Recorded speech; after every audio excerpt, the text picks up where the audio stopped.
Hi everyone, I'm Dara. I'm a member of Syrian Eyes, and today I'm going to cook Kibbeh Kezzabe, which means the lion kibbeh, with you in my kitchen here in Beirut in Jaydawi. It's been fixed 3 days ago, so I'm finally back and able to cook and done with fast food. So I'm really excited to make this meal and share it with you. And I'm going to tell you a little bit about the recipe while we are cooking. So I was actually starting to prepare the ingredients and to show them to you, but now a typical thing in Lebanon happened. The electricity went off and I almost got myself cutting the onions, and I think it's also worth sharing this. Ah, there we go. Electricity is back, so we can move on with the recipe. Perfect timing. So I've prepared all the ingredients because I don't think it's really interesting watching me cut onions. So basically we have very small cut onions, some small cut parsley, some tomato paste, fine full wheat bulgur, you can find it in most convenience stores I assume, a cup of water, some olive oil, and hidden here we have a maji cube, veggie broth or chicken broth cube. And let's start with cooking. So first thing we're gonna do is turn on this gas stove. There we go. There we go. And we are going to just fry the onions with a little bit of olive oil. Don't use too much olive oil because otherwise... Oh, I can't open my olive oil bottle. One sec. There we go. So I've managed to open the olive oil. I guess this cooking video is turning more into a comedy, but I think humor helps coping with a lot of things. So we turn on the heat, we add a little bit of olive oil. There we go, and we will add the onions.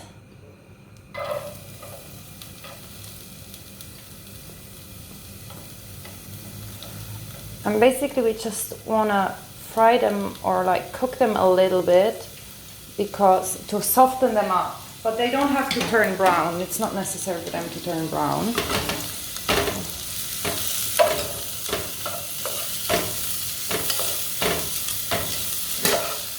We're gonna reduce the heat because we don't wanna burn it too fast.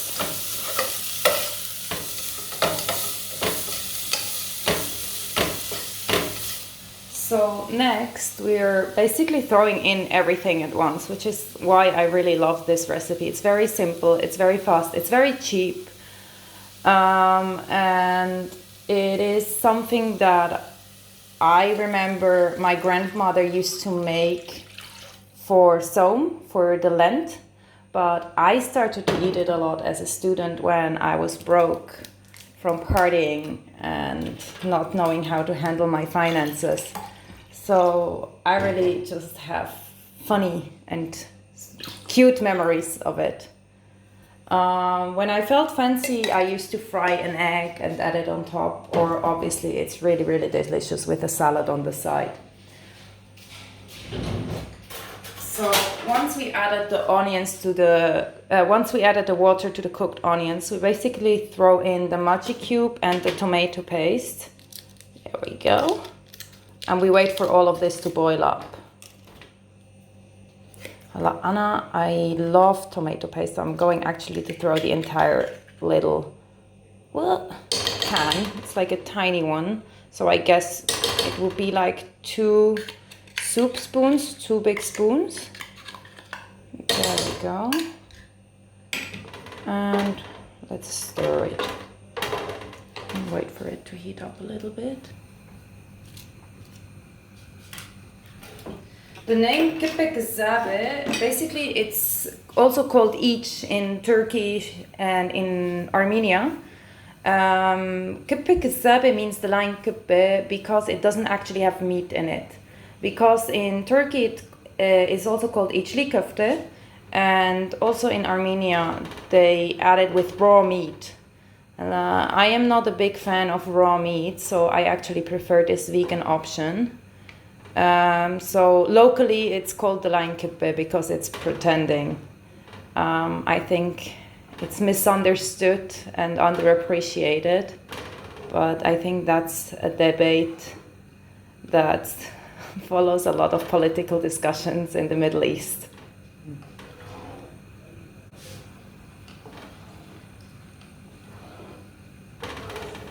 So it's actually really exciting. It's the first time I'm cooking in 2 weeks since the explosion. Didn't expect it to happen so fast. And it's really relaxing and fun. A bit weird talking to myself or to my camera, but I'm happy to share this moment with you guys.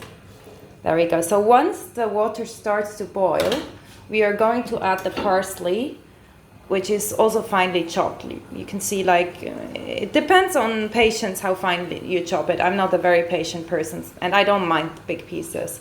So I'm going to throw that in as well. There we go. And I literally stir it and wait for all of it to start to bubble. And that's when we actually throw in the fine bulgur wheat. There we go. And we stir it.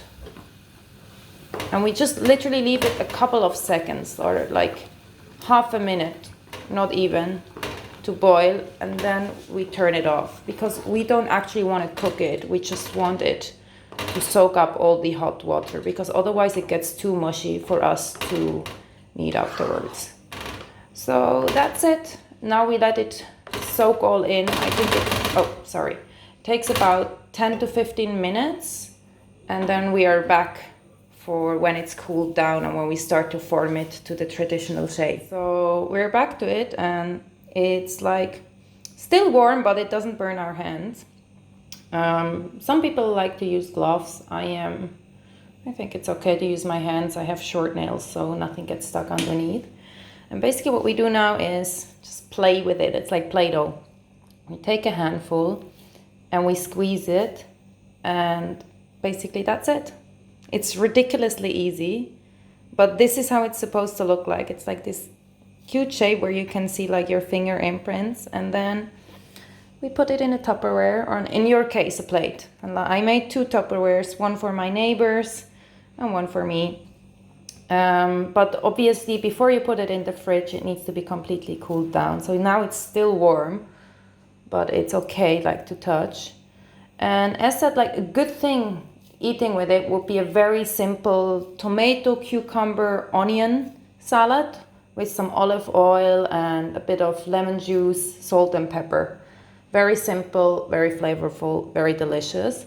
And because now I'm introducing this to you not as a dish to eat during Lent or during fasting, you can fry an egg sunny side up, and like when the egg yolk is still a bit liquidy, and add it on top, and it's delicious. Oh, now I'm just realizing it's still a little bit hot in the lower parts.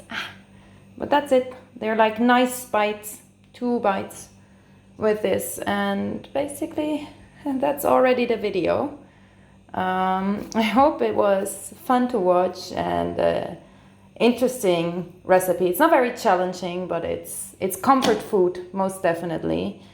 And I'm looking forward to meet everyone on Sunday and to chat and to tell you a little bit about Syrian Eyes and about our work here, and of course about how we are managing in Beirut these days.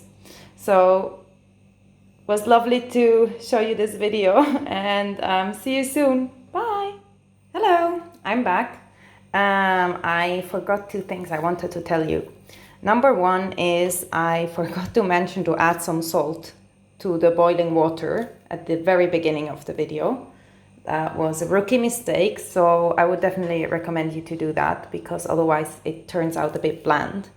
The other thing is my secret trick or tip that I want to recommend. Sadly, I cannot show it to you because I don't have the ingredient right now. I lost most of my staple ingredients in my kitchen after the explosion. But what is very, very delicious is if at the end, before you serve it, you just drizzle a little bit of the rumman, which is pomegranate molasses. Now, I know some people are going to be offended by it, but it's so delicious because it's tangy and sweet, and combined with like the salty and